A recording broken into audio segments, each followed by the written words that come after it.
চাকৰি জাননে মই যদি ভাল মানুহ হ'ব নোৱাৰো মই যদি চাকৰি এটা কৰিব নোৱাৰো তেতিয়াহ'লে মা দেউতাই শুনি মোক ঘৰৰ পৰা গোটেই বাহিৰ কৰি পেলাব অ' মাই গড 12ৰ এক্সামটো পাছ কৰাৰ পাছত যে মই কি পঢ়িম কি কৰিম একো ভাবিবই পৰা নাই আৰু আজিকালি এনেও দেখোন চাকৰি বাকৰি নেপায়েই পঢ়িলেও তই ছায়েন্সত আছিলি নে আৰ্টছত ছায়েন্স 12 পাছ কৰাৰ পাছত তই বিপিটি কৰিব পাৰ যাক ফিজিঅ'থেৰাপি বুলি কয় আচ্ছা বিপিটি কৰাৰ পাছত ডক্টৰ উপাধি লাভ কৰিব পাৰি নিজৰ ফিজিঅ'থেৰাপি ক্লিনিক খুলিব পাৰি আৰু টিচিং লাইনতো যাব পাৰি হয় নেকি আৰু যদি তই বিচাৰ বি ফাৰ্মা কৰিব পাৰ তাৰপিছত নিজৰ ফাৰ্মাচী নাইবা গভৰ্ণমেণ্ট বা প্ৰাইভেটতো কৰিব পাৰিবি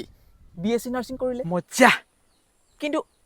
এইবোৰ কোৰ্স কৰিম ক'ত নৰ্থ ইষ্ট খ্ৰীষ্টান ইউনিভাৰ্চিটিত centre of medical education and research আছে ক'ত এখন নাগালেণ্ডৰ ডিমাপুৰত সকলো সুবিধাৰে ভৰপূৰ এখন ইউনিভাৰ্চিটি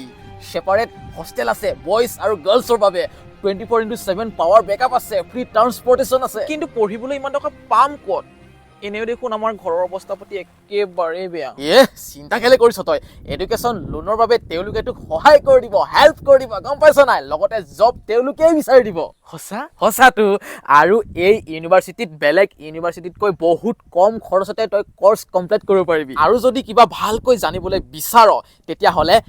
এই নম্বৰত তই এবাৰ কণ্টেক্ট কৰিব পাৰ লগতে এই নম্বৰকেইটাত যোগাযোগ কৰিলে বাংগালুৰুৰ যিকোনো কলেজত অধ্যয়ন কৰাৰ বাবে তই সহায় পাব পাৰিবি কেৱল বাংগালুৰু বুলিয়ে নহয় বেলেগ ষ্টেটতো যদি অধ্যয়ন কৰিবলৈ বিচাৰ তেতিয়াহ'লে তই এই নম্বৰকেইটা যোগাযোগ কৰিলে সহায় পাবি যদি আৰ্টছৰ ষ্টুডেণ্ট হয় তেতিয়াহ'লে GNM ডি ফাৰ্মা বা DMLT পঢ়িব পাৰি ছাত্ৰ ছাত্ৰীসকলে যদি নিজৰ ভৱিষ্যত জীৱনটো সুন্দৰকৈ গঢ়ি তুলিবলৈ বিচাৰিছা তেতিয়াহ'লে নৰ্থ ইষ্ট খ্ৰীষ্টান ইউনিভাৰ্চিটিৰ কথা একেবাৰে নাপাহৰিবা মোৰ যে টেনশ্যন একেবাৰে ফ্ৰী হৈ গ'ল এতিয়া এনি কুৱেশ্যন কণ্টেক্ট দিছ নাম্বাৰ